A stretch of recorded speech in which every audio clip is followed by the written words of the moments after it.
So unless you've been living under a rock, you would know that BHVR released the PTB for the new chapter and it's not looking good in the community, all because of this. A new character that for the first time since the Trickster has received a lot of negative feedback for her power and visual design. It was so bad that someone on the community called her a predator from Wish. Everyone laughed until they stopped. What if she is actually Predator from Wish and not as a joke? The community started to find a lot of similarities between them, and combined with the negative feeling that the community has, a new theory was born, and it is by far one of the wildest theories I have heard in all the times I've been playing DBD.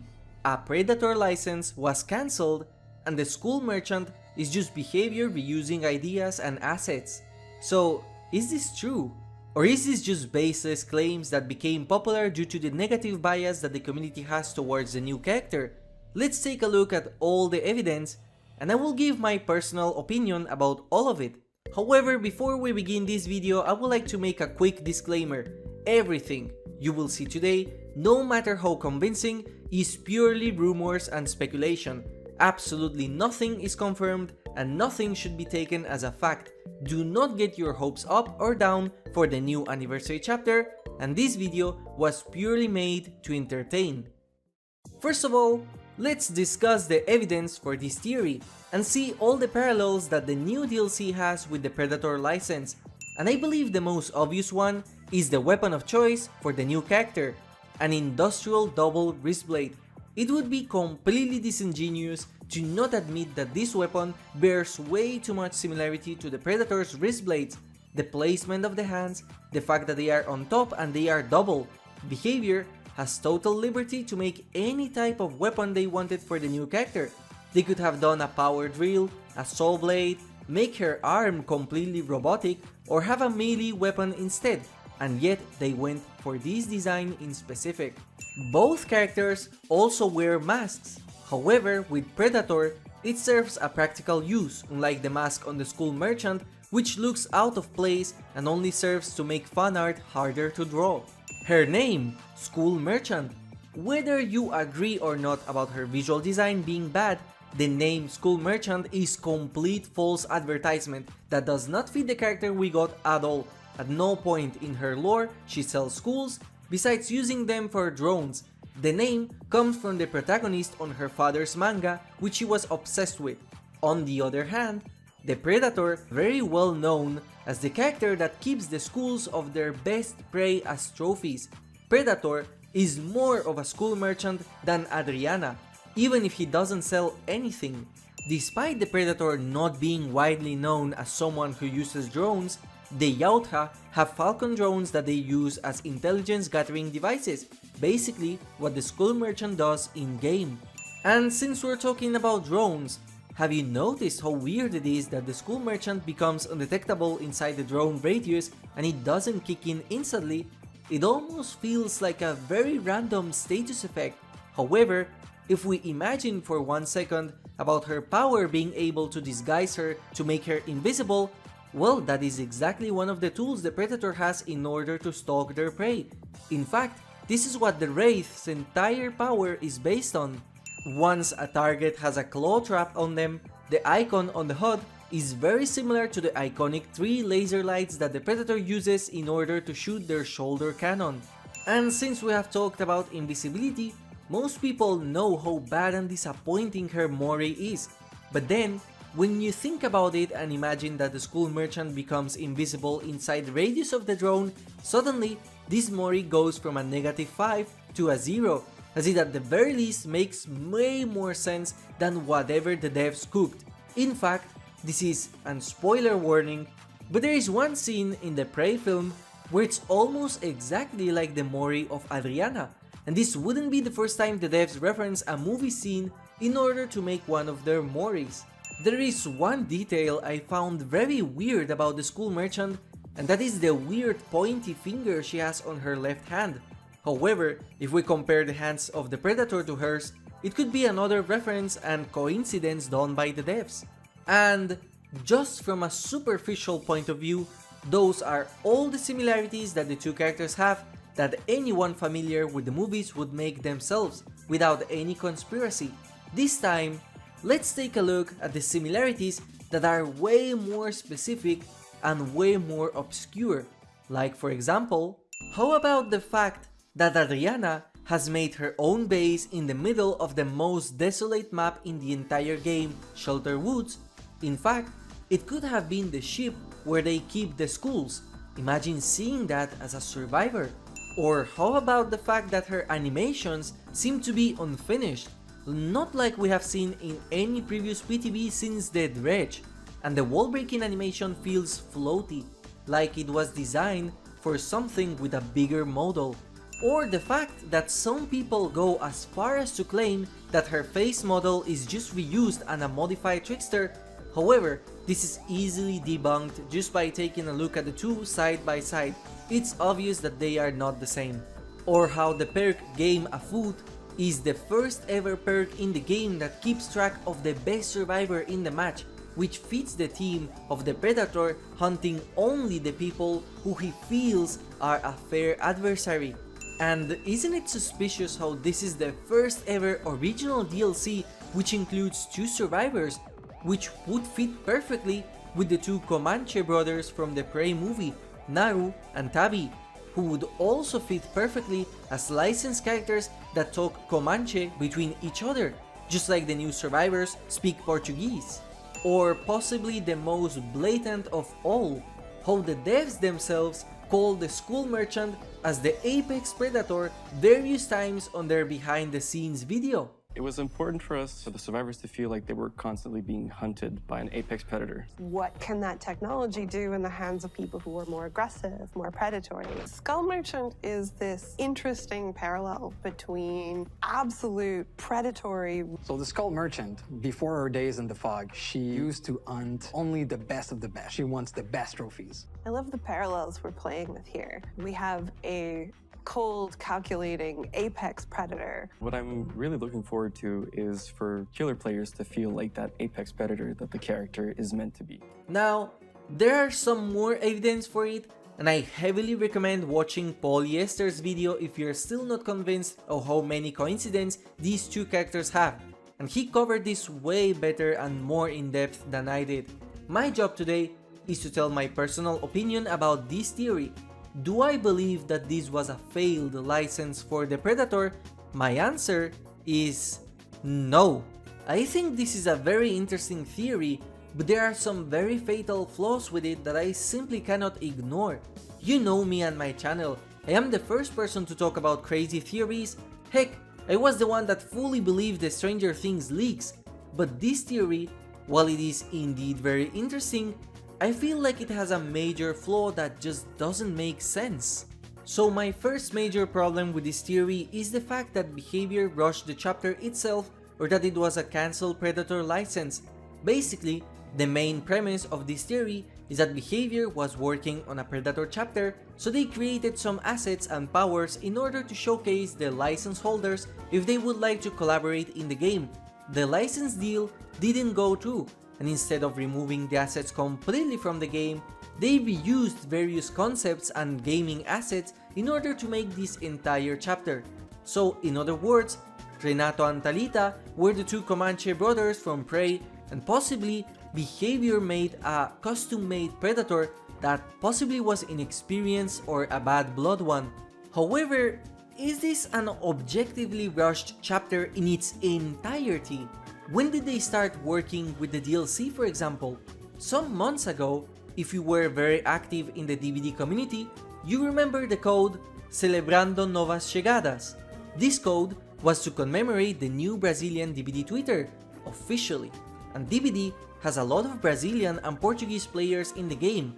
In fact, one of the oldest exclusive cosmetics is a Brazilian ultra rare shirt for Claudette, which was a reward for going to Brazil Comic Con. So if anything, I feel like the chapter was already pretty advanced 3 months ago. Behavior already knew that they wanted to make a DLC related to Brazil, but we actually don't know the exact number of months it takes for Behavior to work on a DLC. What we do know, however, is that the Knight, who came around December, was already leaked in May of 2021, so that means Behavior has plenty of time to work on a new DLC. In other words, this DLC could have taken various months to make, and we know Behavior works on various DLCs at once. I am not denying that Behavior has already talked with Disney in order to get either Alien or Predator in the game. However, calling this entire chapter as rushed is incorrect. The PTB itself is rushed, and I agree. I feel like the killer itself is not polished compared to the last 3 releases we have had. However, when we ignore the design flaws and animations, the PTB itself is in a very well state. There are almost no bugs, especially compared to Albert Wesker, whose entire power had to be completely polished before release. The survivors are well done, the maps are beautiful, and there's just so many things in the game that do not prove that this chapter was rushed. For example, the voices of the survivors are Portuguese, and they also have music included with them. This is the first time we have had 2 map reworks as well as another map overhaul at the same time. And we know that maps itself take a lot of time to be created. These things are evidence that the chapter as a whole is indeed not rushed, even if the killer itself feels lackluster and rushed. Another key evidence that anyone can see is the DLC trailer. DLC trailers begin to be worked on very early in the DLC's creation, once the character designs have been solidified and including the new powers as well, as they take a lot of time to make and they have to be released on a specific schedule on their marketing campaigns. So the finalized design of the school merchant, as well as the survivors, the map, and the power were already green-lighted very far back in the development process. In fact, we do know of 2 DLC trailers that show some problems that possibly happened during development, with the first one being the Doctor. The trailer was made with the intention to have the Doctor be Chinese. However, he was later changed to be African American, but since the trailer itself already featured the Chinese Doctor, they couldn't change the visual design in time for the new release. And while this next example is completely rumors, it wouldn't be weird to claim that the Legion had a completely different power according to their trailer, and they did feel very rushed when they released live. However, with the school merchant, the trailer is perfect, well animated, shows various scenes, and it's beautiful. There was a lot of work involved into its creation, so it's basically impossible to rush this animation, create new assets, create a new power and skins, new survivors with voice actors, 3 new songs. There is just too much effort for this to be a rushed chapter made of scraps from a cancelled license. However, one thing that I do have to state, the lore is horrendous. Either it was made by some intern who was not paid, or they simply wanted a reason to sell fan service cosmetics to the same community that bought 2 effortless different recolors of shirtless Vittorio. My second point as to why I think it's not likely that they lost the Predator license and decided to reuse the assets into making their own Predator from Wish is that, despite how much the community dislikes the game balance or the higher ups' decisions about the game, one thing is for absolutely sure: Behavior is a business first, and they will not make a decision that will make them lose money on the long run, as their main goal is to maximize the profit with the least amount of effort possible, and their licensing team is possibly one of the best there is. They are not unprofessionals or incompetent when it's topics like licensing characters, and I believe the biggest evidence for this is found on the Stranger Things license loss. If you were present during those times, you will remember a big movement and suggestion that the community pushed, where we wanted the Hawkins map to be reused as a new map, like a burned recording studio or Korean streets with the Trickster, or a secret laboratory for the Blight. However, the devs straight up denied this, and they said that they will never reuse the Hawkins map layout in Dead by Daylight. Now, as a player, you might think that this is very stupid, but as a ruthless business that wants money first, this makes the most sense. What would happen if they do repurpose the map as an original and later they get the Stranger Things back? The answer is that they would have completely wasted already made assets into nothing. The point I am trying to make is that imagine that Behavior did indeed lose the Predator license for some reason, or they could not secure it. If this is the case, why would they create a Predator from Wish? The only things they would get is the disappointment of the community, because no matter how cool Behavior makes a Predator copy, the original will always beat it due to how iconic it is. Do you personally think that Behavior would make a very poor character that guarantees we will never get Predator in the game because they already used all the assets and ideas into this chapter? They would literally be closing their doors on future deals, and this is by far the worst business decision any company can make, especially one that became as strong as it is due to licensing new chapters.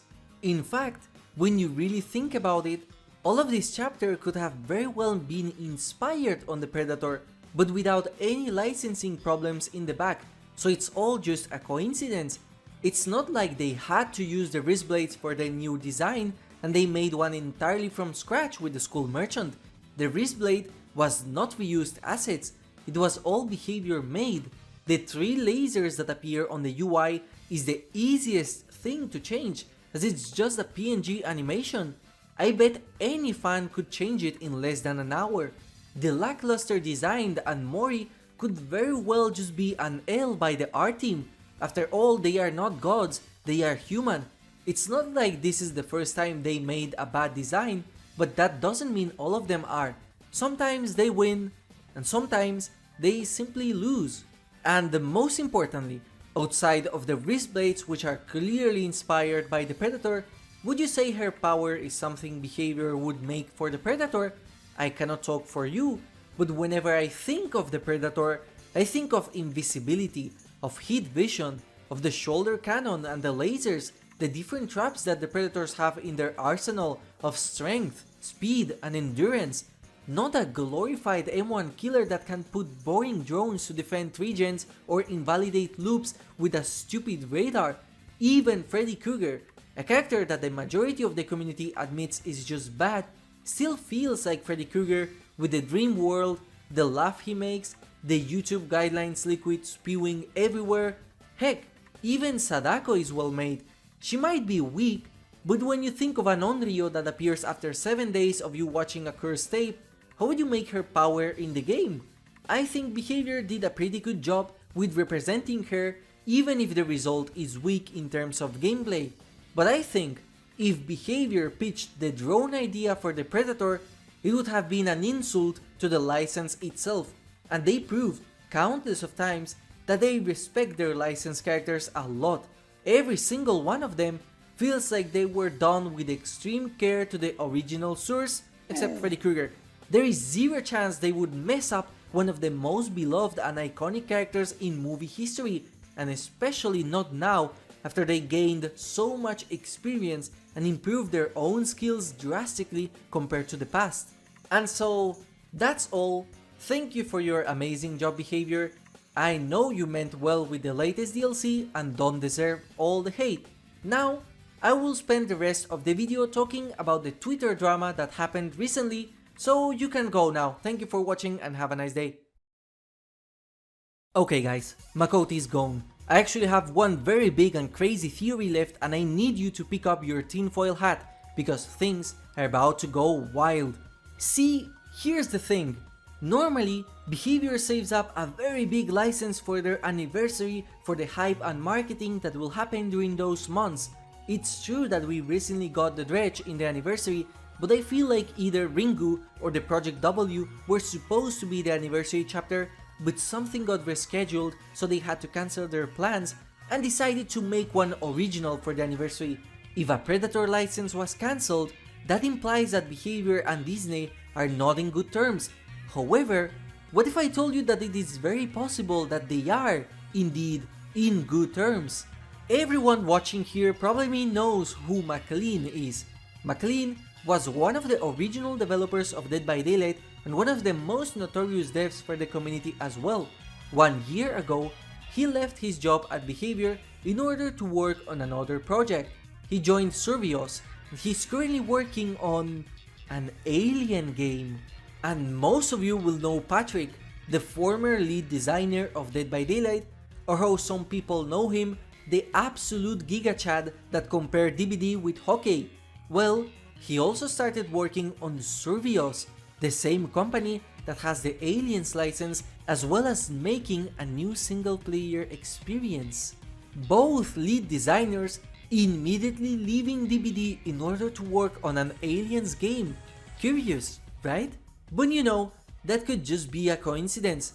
However, one day, completely out of nowhere, a Reddit post on gaming leaks and rumors appeared, talking about future events in Alien Day, which is April 26th.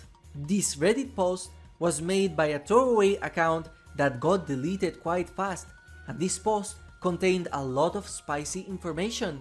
Aliens Dark Descent, Aliens Fireteam Elite Free DLC, Aliens VR gameplay trailer, a new Marvel comic of Alien, new merch and small teaser for the Alien TV series, but most importantly of all, Alien Dead by Daylight chapter expected to release on May or June. We will know if these leaks are true before the anniversary even happens, as we would know if anything of the other reveals leak and turn out to be true. We will also know on April 26th if everything in this post was real or not. After all, this is just a leak on Reddit. Anyone can do a post claiming to know the future. However, think about it. What DLC would impact the game and create so much hype to finally get the same hype that the Resident Evil got back in the 5th anniversary? Alien fits the bill perfectly. And when you think of the number of the anniversary, 7, don't you think the number 7 can be made into a very simple xenomorph, just like the 4 was used to be a pyramid of the Pyramid Head? What if the Tools of Torment DLC was also made with the intention to create a teaser for what's to come? BHVR loves to hide teasers in plain sight, and especially loves teasers that are as elaborated and cryptic as possible. Remember how back in the days, they said that the free spirit cosmetic for Kate Denson, which was part of the Summer BBQ event, turned out to be a teaser for the spirit? What if the Tools of Torment coincidences with Predator were not only purely homages to the beloved character, but also a teaser that Alien is coming in the anniversary? And if Alien is indeed the chapter for the anniversary, this would completely debunk Predator being cancelled, as it wouldn't make any sense to release both of them at the same time, and even less sense if the Predator were to be a legendary skin for the school merchant instead of being saved as a future DLC or the second licensed DLC on year 7. Now, take your tinfoil hat out. Remember, all of this is purely speculation and rumors. Don't get your hopes up and don't expect Alien for the anniversary, as this video was done purely to entertain. Most of us expected a robot or a school merchant in the game, and we ended up getting whatever this mess is. So keep your expectations low and you won't be disappointed. Thank you for watching and have a nice day.